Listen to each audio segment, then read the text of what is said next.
그거보다 더 멋있다.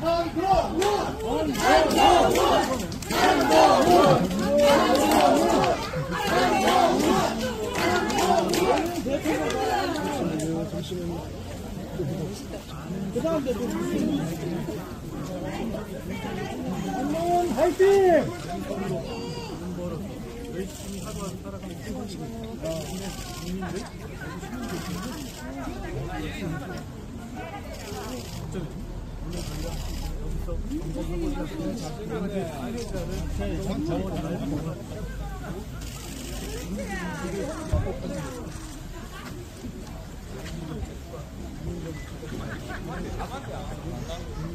아이고, 안 보이다가 이래저래 키가 커야 되네. 예, 좀 찍어주세요.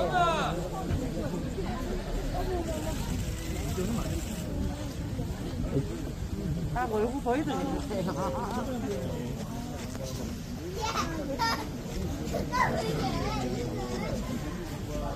멋있다. 아, 멋있다.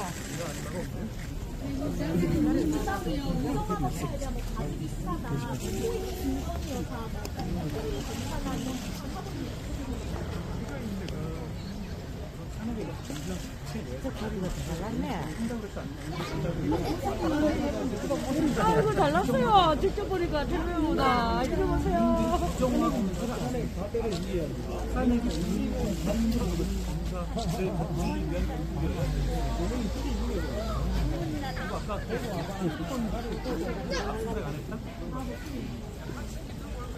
민주당이 새로운 검사가 참여를 해야 된다라고 말씀하시고 이재명 수사할 때 중앙지검에서 휴대폰 압수수색을 한 번도 하지 않았는데 총종호를 먼저 탄핵해야 했고 민주당 내에서도 장관님에 대한 탄핵 이야기가 한편에서는 계속 나오고 있던데 그런 부분에 대해서는 또 어떻게 보시나요? 내부 교통도 먼저 하셔야 되고 아니 없어.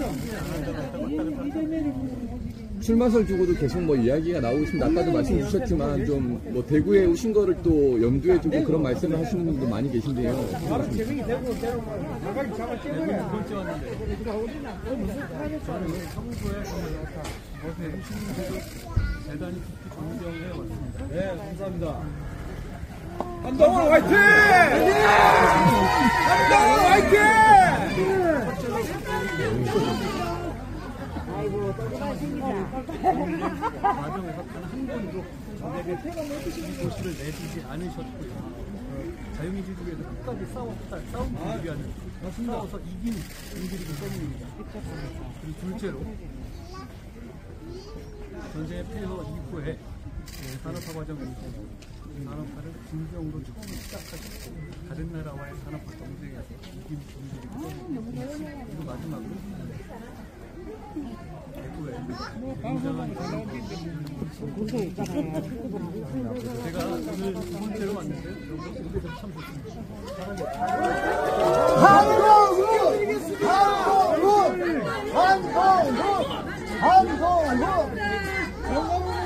한동훈!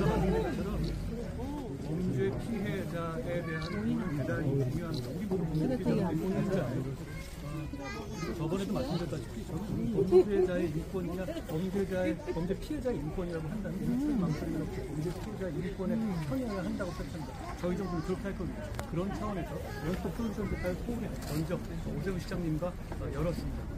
오늘 저희 스마일센터도 결국 대구에 열교된다면 저희 대구 스마일센터가 그 주축이 될 것이고 오늘 그 상황을 점검할 겁니다. 제가 저번에 말씀드렸습니다. 대구, 광주, 부산, 인천, 울산 등 전국의 도시에서 범죄 피해자 원스톱센터를 만들 수 있도록 결정을 할 겁니다. 장관 지역 멋있다. 대구 베리고 어쩌타운의 이전은 늘 지역에서 여러 가지 이해관계가 있죠. 저희가 대구 시민들의 뜻을 잘 받들고 그리고 법원과 잘 협의해서 잘 진행합니다. 대구 지검이나 안동시청 수요일이나 수원의 얘기가 나왔었는데 많이 도와주십시오. 그러고 싶습니다. 지금 국회에서는 검사 수원에 대해서 반대하는 목소리가 많지 않습니다. 저희는 국민을 범죄로부터 더 잘 지키고 싶습니다. 그러기 위해서는 걸맞는 충원이나 재산은 필요합니다.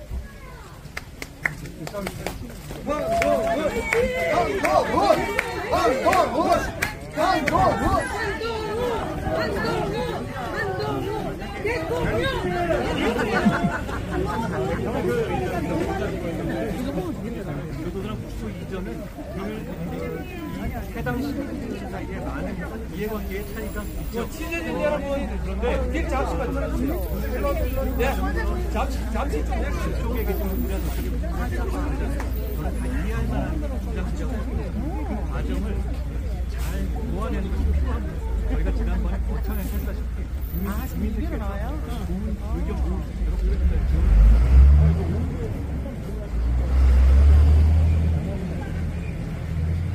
저희가 올해 10월부터 주민정책의 획기적인 어떤 새로운 모델을 만들었습니다. 지금까지는 외국인 노동자들이 들어와서 그냥 쫓겨날 때까지 일하다가 가는 그런 구조입니다. 왜냐하면 외국인들 입장에서도 와서 9년이 지나면 무조건 돌아가야 되기 때문에 대한민국에서 최대한 돈을 벌고 불법 체류자가 되더라도 이 룰을 안 따르고 벌 만큼 돌아가겠다 이런 생각이 없어요. 인간 본성상 그럴 수 있잖아요. 그런데 저희가 지금 바꾸려고 하는 것은 대한민국과 대한민국 국민과 잘 지내고 대한민국이 기여하는 경우에 있어서 승급제, 인센티브제를 도입하자는 겁니다. 그런 차원에서 저희가 274를 35,000으로 늘렸고 그것을 그러니까 이런 구도죠. 들어오신 분들 중에서 대한민국에 잘 적응하고 한국말도 어느 정도 잘하고 기업으로부터 추천을 받는 분들 그러니까 기업과 잘 지내는 분에게 지자체나 기업으로부터 추천을 받는 겁니다. 그 추천을 받아서 한국인급 높은 그 레벨의 이 거주 자격을 줄 것이고 결국은 그것이 국민의 자격으로까지 이어지게 할 겁니다. 그러니까 그렇게 되면 어떻게 되냐면 와서 그냥 돈만 벌고 하겠다가 아니라 여기서 대한민국 사람들과 잘 지내고 그리고 대한민국 국민과 기업과 잘 지냈을 때 그런 경우가 있을 수 있거든요. 그렇게 되면 그런 인센티브를 주는 것이고 그런 체제를 만들겠다는 것이 우리가 만들기 시작하는 그런 274 체제인데요. 그게 10월부터 모르시겠지만 시작됐습니다. 그리고 소규모 공장들에서도 그렇게 승급된 분들이 계십니다. 제가 오늘 가는 그 공장에도 외국인 근로자들 중에서 그렇게 저희의 새로운 과정을 통해 승급된 분들이 계십니다. 그분들에게 우리의 상황, 우리가 말하는 그 정책이 과연 제대로 실현되는지 그 취지가 반영되는지를 제가 잘 들어볼 것이고요. 그리고 외국인 정책이나 출국 정책은 앞으로 저를 비난할 일이 굉장히 많으실 겁니다. 앞으로 10년 내에. 저는 그렇게 생각합니다. 이건 가보지 않은 길이기 때문입니다. 외국인 정책에서 성공한 나라는 없어요. 유럽은 지금 어떻습니까? 성공했습니까? 그렇지 않아요. 그렇지만 우리는 출발하지만 국익과 국민을 위한 목적. 제가 추진하는 외국인 정책은 외국인의 인권이나 수명을 어떤 부수적인 거지만 그걸 세계적인 세계 평화라든가 인도주의를 위한 게 아닙니다. 우리 국민들이 잘 살고 대한민국이 도움이 되는 정책을 하자는 것이죠. 그렇기 때문에 저희가 후발주자로서 그런 좋은 방향을 선택하고 올라서 갈 겁니다. 그런데 그러려면 이 길은 아무도 가보지 않은 길이기 때문에 현장의 목소리로 선명하게 그게 반응하는 게 필요합니다. 그런 차원에서 제가 10월에 그걸 시작했으니 11월에 한 달이 지나지 않습니까? 현장에 있어서 우리 기업주들, 대한민국의 기업주들과 거기 근무를 해서 제가 만든 이 제도에 따라서 승급하신 분들, 승급을 원하시는 분들과 직접 대화해보고 현장의 목소리를 드리려는 겁니다. 장관님 그러면 법무부 역선사하고 인천법은 발의가 언제쯤? 지금 저희가 준비하고 있어요. 제가 지금 준비하고 있는 이민 시간 괜찮으시죠? 여기까지 늦었는데 출입국 이민관리청입니다. 정확하게 말하면 이민을 무분별하게 받아들이자는 게 아닙니다. 엄정하게 체류를 관리해서 많이 받아들이는 만큼 많이 돌려보는 겁니다.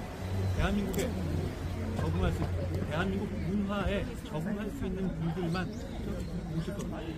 그러니까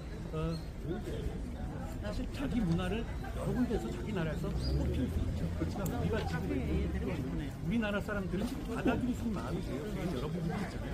우리나라 사람들이 받아들일 수 있는 분들 중에서 우리나라에서 살고 싶어하는 분들을 선별해서 모신 것이고 그리고 그분들한테 어떤 예측가능성을 드는 거죠. 그 과정을 통해서 그렇지만 그 문제는 향후 10년이나 20년 뒤에 어떻게 인구가 될 것인가. 예를 들어서 여가부라든가 노동부 차원의 단순히 노동이라든가 가족의 문제로만 간다면 어느 한 곳에는 외국인은 치중되게 될 거고 수도권도 아니게 될 거고 이럴 겁니다. 이렇게 되면 나중에 10년 뒤에는 인종 문제하고 빈부격차가 결합되면 정말 심각한 레이시즘이 생길 겁니다. 그걸 막아야 하는 것이고 그걸 막기 위한 어떤 빅픽처가 필요합니다. 대한민국에는 지금까지 그런 역할을 하는 것이 없었습니다. 각각 노동부, 법무부, 여가부 등등 각각의 부서에서 각각 자기 나와바리에서의 역할만 따져왔다는 것입니다. 그렇기 때문에 문제는 이걸 하나로 묶어서 제가 지금 하고 있는 이런 부분은 24시간 동안 항상 국민들한테 쫓겨 먹으면서 스트레스 받으면서 그것만 생각하고 있는 사람이 필요합니다. 그것이 필요합니다. 그게 지금까지 없었어요. 그것을 저희는 만들겠다고 하는 것이고 구체적인 방안은 이런 겁니다. 노무현 대통령께서 지금 제가 추진하고자 하는 유민청을 추진한 적이 있습니다. 대단한 태안이었다고 저는 생각합니다. 그런데 실패했습니다. 실패한 이유는 모든 각 부처에 있는 기능을 한꺼번에 뺏어서 하나의 기구에 통합하려고 했던 겁니다. 그런데 그렇게 해서는 우리가 현실 세계에서는 각 부처가 갖고 있는 어떤 그동안의 기존의 기득권이라든가 거기에 남아있는 것들을 한꺼번에 뺏어오는 방식으로 한다면 그렇게 되면 문제는 법률을 한 10개쯤 바꿔야 됩니다. 각각 부처가 법을 끼고 있어야 되는 거죠. 또 가능하겠어요? 지금 민주당하고 가능합니까? 안 하죠. 제가 하는 방안은 그 기능은 그대로 둔 채 그 부처에서의 별도 인원을 파견받아서 이민관리청을 만들겠다는 겁니다. 이런 방식은 캐나다, 프랑스, 미국에서 계속 있는 방식입니다. 이런 방식으로 법을 하나하나 2개 정도만 바꾸면 되는 것이고 이 방식으로 출범할 것이고 그리고 거기에 어떤 방식의 정책을 담을 것인가. 대표적인 거는 이런 겁니다. 제가 말씀드린 아까 승급제도 있죠. 그런 정신이 들어갈 것이고 기본적인 철학이 이겁니다. 강조드리지만 대한민국 국민을 위한 겁니다. 대한민국 국민이 예를 들어서 저희가 지금 조선업의 외국인 노동자들을 많이 보도했는데 그간 정책을 제가 작년부터 많이 하고 있죠. 제가 자동차에는 하고 있습니까? 안 합니다. 왜 안 하는지 아십니까? 대한민국의 젊은 분들이 그곳에 근무하고 싶어 하기 때문에 그런 식의 정책적 전략적 고려가 필요합니다. 왜냐하면 이 영역은 전적으로 재량의 영역이어야 하는 것이고요. 다만 그걸 한 군데 컨트롤 타워에서 책임지고 비난받고 항상 생각하는 정책이 필요하다는 겁니다. 그런 차원에서 이 출구 이민관리청이 만들어졌을 때 거기에 나올 정책들이 어떻게 가야 하는지는 여러분과 함께 얘기하면서 진행할 수 있는 것 같습니다. 필요한 거라는 점에는 동의하지 않습니까? 지금 이렇게 출산율이 0.7 그리고 아래로 떨어진 상황에서 과연 우리 10년 뒤에는 어떻게 되냐면 정말 나라가 없어질지 모릅니다. 이런 고민이 누군가 해야 되는데 솔직히 말하면 이 고민이 제가 만든 게 당연히 정답이라는 자신은 없어요. 그러니까 저도 많이 비난받을까 생각합니다만 그렇지만 지금 해야 합니다. 우리의 경쟁국인 대만이나 중국, 미국 모두 최소한 5년 내지 10년 내에 이런 조직을 만들었습니다. 늦었지만 늦게 가기 때문에 우리가 참고할 만한 참고 자료들이 많습니다. 더 잘할 수 있을 것 같습니다. 제가 잘해보겠습니다.